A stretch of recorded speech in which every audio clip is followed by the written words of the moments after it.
J'ai récemment appris que l'aiglefin était le poisson le plus consommé de Norvège. On le pêche toute l'année. Aujourd'hui, au menu, un filet d'aiglefin de Norvège en habit de courgette.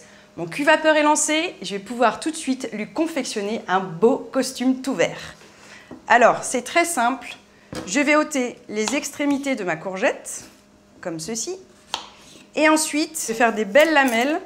Donc les premières, on ne les garde pas, c'est que du vert. On ne va pas trop aller en profondeur pour éviter les petites graines qui se trouvent à l'intérieur. Je vais tourner tout autour de ma courgette. Je vais apporter mes courgettes dans mon eau bouillante. Comment cuire un légume vert?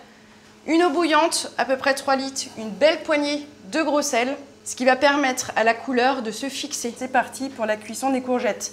1 à 2 minutes maximum, parce qu'on va les recuire en vapeur tout à l'heure, donc ça ne sert à rien de les surcuire.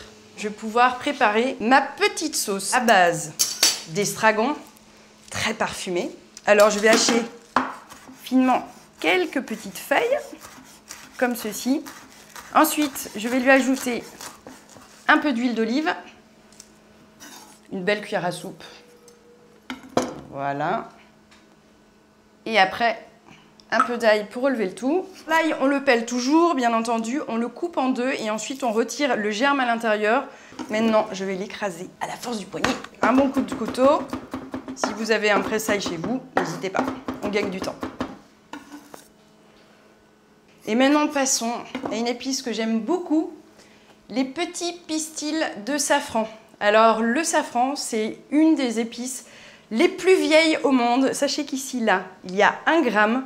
Pour faire 500 g de safran, il faut 100 000 fleurs récoltées. C'est énorme. Le safran va apporter une bonne saveur épicée et une belle couleur ambrée à mon aiglefin de Norvège. Je remue tout ça et je vais de ce pas retirer mes courgettes de ma casserole. Magnifique, le vert est resté bien vert. C'est exactement ce que je veux. Hop. Alors, je passe tout de suite au poisson. Une feuille de papier sulfurisé toujours dans un cuit-vapeur, ça va éviter que ça n'accroche sur la grille. Mes petites lamelles de courgettes. Et je vais pouvoir enfin enrober mon filet d'aiglefin de Norvège dans un beau costume vert. L'intérêt, c'est de les superposer. Là, je pense que j'en ai suffisamment pour enrober mon poisson. Je le mets dessus. Un peu de fleur de sel. Hop. L'aiglefin de Norvège, c'est un poisson à chair ferme et la cuisson à la vapeur va révéler tout son fondant, ça va être parfait. Ma petite sauce par-dessus.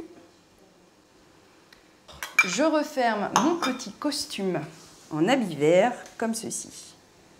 Voilà. Il suffit juste de rabattre sur le poisson. Allez, c'est parti pour un petit sauna. Je l'emmène à mon cuit-vapeur. Et là, je vais le laisser pendant 6 minutes. On ne va pas le brusquer. Ça ne sert à rien de le cuire trop longtemps, sinon on risque d'avoir une chair un peu sèche. La vapeur a bien respecté les couleurs de mes aliments, a bien respecté surtout la texture et le poisson va avoir un fondant incroyable. Voilà. Et je lui ajoute un petit peu de sauce par-dessus pour le faire briller davantage. Voilà, mon poisson est prêt. Alors pour changer du vin blanc qui se marie extrêmement bien avec le poisson, je vous propose un verre de vin rouge qui ira très bien avec ce filet d'aiglefin de Norvège. Je vous souhaite un très bon appétit et à très vite!